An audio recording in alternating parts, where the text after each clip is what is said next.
नमस्कार. एकंदरीतमध्ये आपलं मनपूर्वक स्वागत. गोव्यात आज काय काय घडलं आणि कुठल्या बातमीची चर्चा आहे हे कमीत कमी वेळेमध्ये या बुलेटिनमधून तुमच्यासमोर आणण्याचा आमचा नेहमी प्रयत्न असतो आणि आजही आम्ही अशा काही महत्त्वाच्या घडामोडी तुमच्यासमोर आणणार आहोत. गोव्याच्या कला अकादमीचं 50 कोटींचं काम टेंडर काढून का देण्यात आलं नाही हा मुद्दा पुन्हा एकदा वर आलाय, कारण दक्षता कमिटीनेही आपल्या अहवालात या मुद्द्यावर बोट ठेवलंय. त्यामुळे मंत्री गोविंद गावडे आणि मुख्यमंत्र्यांची ही कोंडी झालेली आहे. याबद्दल आम्ही तुम्हाला या बुलेटिनमध्ये विशेष रिपोर्ट दाखवणारच आहोत. पण त्याआधी जाऊया आमच्या डिजिटल रूममध्ये ताजे अपडेट्स घ्यायला. आमची सिनियर मल्टीमीडिया प्रोड्युसर संगवी तिथे आहे. संगवी, आज काय काय घडलंय गोव्यात, काय अपडेट्स आहेत? दिनेश, गोव्यात आज कला अकादमीचा विषय चांगला चर्चेला जातोय. महत्त्वाचं म्हणजे की भाजपाचे जे प्रवक्ते आहेत सावियो रॉड्रिग्ज यांनी काल मुद्दा मांडला होता की मंत्रिमंडळामधून त्यांना काढून टाका, कारण या प्रकरणामध्ये पाहिलं तर कोट्यावधीचा भ्रष्टाचार झालेला आहे आणि हे जर सिद्ध झालं तर त्यांना मंत्रिमंडळातून बेदखल करा अशी त्यांनी मागणी केलेली आहे.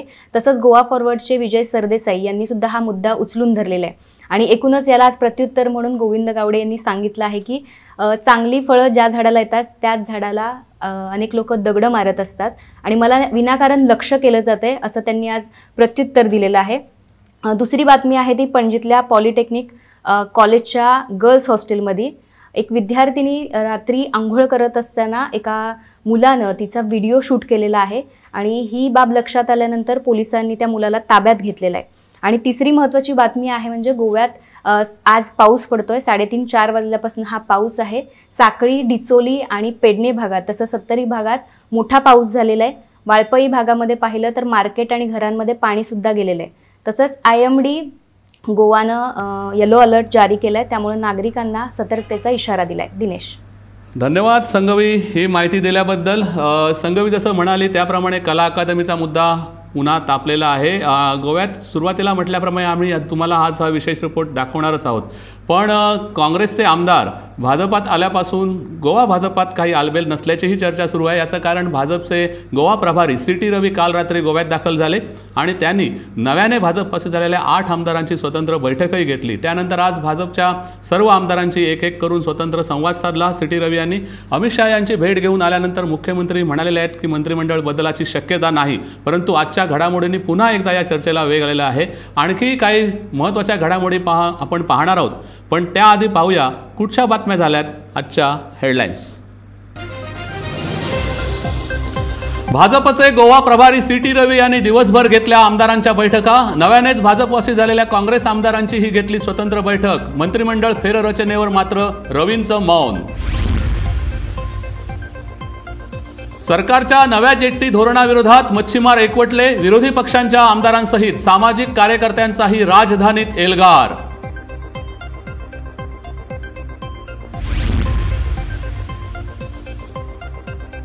गोयकारांनी दारू घेतली तरी गोयकार झेलपटत नाहीत. बार मालकांनी दारू प्यालेल्यांना घरी सोडावं या वाहतूक मंत्र्यांनी केलेल्या वक्तव्यावर कृषी मंत्री रवी नाईक यांचं उत्तर.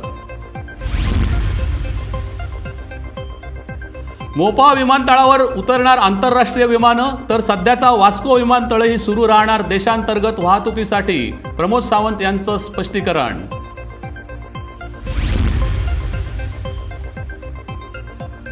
विजांच्या कडकडाटासह आलेल्या मुसळधार पावसाने गोव्याला झोडपलं. 70 तालुक्यात जनजीवन विस्कळीत, भात शेतीचंही झालं नुकसान.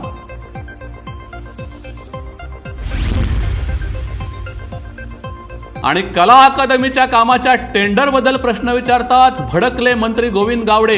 टेंडर न काढताच काम द्यायचा निर्णय तत्कालीन मंत्रिमंडळाचा. गोविंद गावडेंचं स्पष्टीकरण. आता बातमी कला अकादमीच्या गाजलेल्या विषयासंदर्भात. कलाकार आणि कला रसिकांची भूमी असलेल्या गोव्याची मान आणि शान देशभरात उंचवणारी कलाकृती म्हणजे गोव्याची कला अकादमी. पण ही कला अकादमी सध्या गाजते ती नूतनीकरणाच्या कामात भ्रष्टाचार झाल्याच्या आरोपावरून. कला अकादमीच्या नूतनीकरणाचं 50 कोटींचं काम टेक्टॉन या कंपनीला निविदा न मागवता कसं काय देण्यात आलं या मुद्द्यावरून विरोधक सरकारवर आरोपांच्या फैरी झाडत आहेतच. पण आता तर टेंडर जबाबदारीवरून सरकारमधल्याच 2 मंत्र्यांमध्ये एकमेकांना कोंडीत पकडण्याची स्पर्धा लागली आहे. बघूया हा स्पेशल रिपोर्ट. गोव्याची आन बान आणि शान असलेल्या कला अकादमीच्या नूतनीकरणाचं काम 5 मे 2021ला सुरू होऊन 1.5 वर्ष होत आलं. तरीही अजून सुरूच आहे. जगद्विख्यात भारतीय वास्तुविशारद चार्ल्स कोरिया यांनी डिझाईन केलेल्या या वास्तूत पावसाळ्यात समस्या निर्माण होतात म्हणून गोवा सरकारने 50 कोटी रुपये खर्चून नूतनीकरणाचं काम हाती घेतलं. मात्र हे काम देताना निविदा न मागवता टेक्टॉन या कंपनीला थेट का देण्यात आलं, यावरून जुलैमध्ये झालेल्या अधिवेशनात विरोधकांनी कला आणि संस्कृती मंत्र्यांना धारेवर धरलं आणि मग मंत्री महोदयांनी कला अकादमीच्या टेंडर प्रोसेसचा संबंध थेट ताजमहालाशी जोडला. 4 कोटी रुपयान जाल्ली कला अकादमी रिपेअर करपाक 56 करोड म्हणटा आणि 56 करोड कोणी म्हणले रे? 39 करोड म्हणून. अरे 56 करोड कोणी म्हणले? अरे वॉक ऑर्डर आसा, ताजे कडेन सगळे डिटेल आसात. एक मिनिट बसात. स्पीकर सर बसा. स्पीकर सर, 56 करोडचे जो काही गोष्टी पेपरावले गोष्टी हांगा मुख्यमंत्र्याकडे डिमांड क्लियर वॉक ऑर्डर बाहेर जावची. स्पीकर सर वॉक ऑर्डर 49 करोडची आसा. विजय 56 करोड. आज 390 वर्सां जावन सुद्धा ताजमहाल तसोच उबो आसा आनी त्या वेळाचेर शहाजहानान कोटेशन इन्वायट करूं नाशिल्लें. ताजमहाल बांधताना शहाजहानने टेंडर मागवलं असतं तर काय झालं असतं ताजमहालाचं? देव जाणा.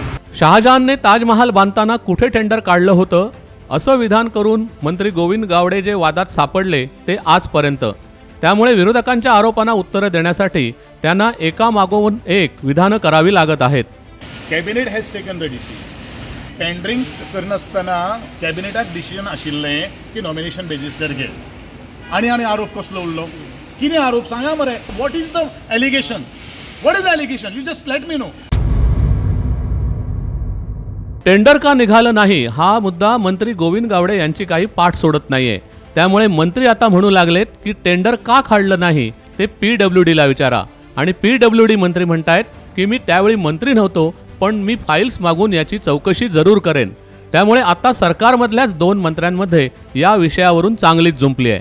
कला अकॅडमी किंवा डायरेक्टर ऑफ आर्ट अँड कल्चरान कला अकादमीच्या कामाच्या टेंडरशी कला आणि सांस्कृतिक विभागाचा संबंध नाही, ते PWDचं काम आहे. याबाबत तुम्ही PWD मंत्र्यांना विचारा. कला अकॅडमी ज्यांना काम चालवला मनीषर मानलो. पहिली गोष्ट म्हणजे हे काम दिलं तेव्हा मी बांधकाम मंत्री नव्हतो. तरीही जे काय आरोप होत आहेत, टेंडर का काढला नाही याची चौकशी करण्यासाठी मी फाईल्स मागवले आहेत. त्या तपासूनच मी काय ते सांगू शकेन. त्याने कोणे एलिगेशन केला, कोण करता त्याचे डिटेल इन्व्हेस्टिगेशन करून म्हणजे म्हज्या भितर इन्व्हेस्टिगेशन म्हणजे इंतुली कितें आहा हांवें केन्ना पळोवना कित्याक म्हाका लागना. हय हे काम PWD एक्झिक्यूट करता. कॉन्ट्रॅक्टर कोण अपॉइंट केलो, कितें जालें हें म्हाका डिटेल खबर ना, पूण एक्झिक्यूट PWD करता म्हाका खबर आहा. आनी त्यो गोष्टी ते एलिगेशन केला की PWD केला हें कोणें केला ते फाटले PWD मिनिस्टर तुमी जाल्यार बरें दिसतलें म्हाका. खरं तर CPW मॅन्युअलनुसार 5 लाखाच्या वरचं कोणतंही काम हे निविदा काढूनच देण्यात आलं पाहिजे. या कामाची चौकशी करून अहवाल देणाऱ्या दक्षता कमिटीनेही आपल्या अहवालात हाच मुद्दा उपस्थित केलाय. दुसरीकडे याच मुद्द्यावरून गोवा फॉरवर्डच्या दुर्गादास कामत यांनी न्यायालयात याचिकाही दाखल केली आहे. त्यामुळे या मुद्द्यावरून मुख्यमंत्र्यांचीच खरं तर इकडे आड आणि तिकडे विहीर अशी स्थिती झाली आहे. काहीही झालं तरी येत्या काळात सरकारला यावर स्पष्टीकरण द्यावंच लागणार आहे. Bureau report, Gomantak TV. एकंदरीत मध्ये आज इतकंच. जाता जाता आठवण करून देतो की गोव्यातल्या ताज्या आणि अचूक माहितीसाठी गोमंतक TV या आमच्या YouTube चॅनलला सबस्क्राईब केलं नसेल तर आत्ता सबस्क्राईब करा. तसंच दैनिक gomantaktv.com या आमच्या वेबसाईटलाही फॉलो करा. तसंच आमच्या फेसबुक पेजलाही फॉलो करा. आणि हो, आणखी एक विनंती आहे, दिवाळी जवळ येते आहे तेव्हा या दिवाळीला तरी कृपया मोठ्या आवाजातले फटाके फोडणं आणि मोठ्या आवाजात DJ लावणं टाळा. धन्यवाद. उद्या पुन्हा भेटू. शुभरात्री.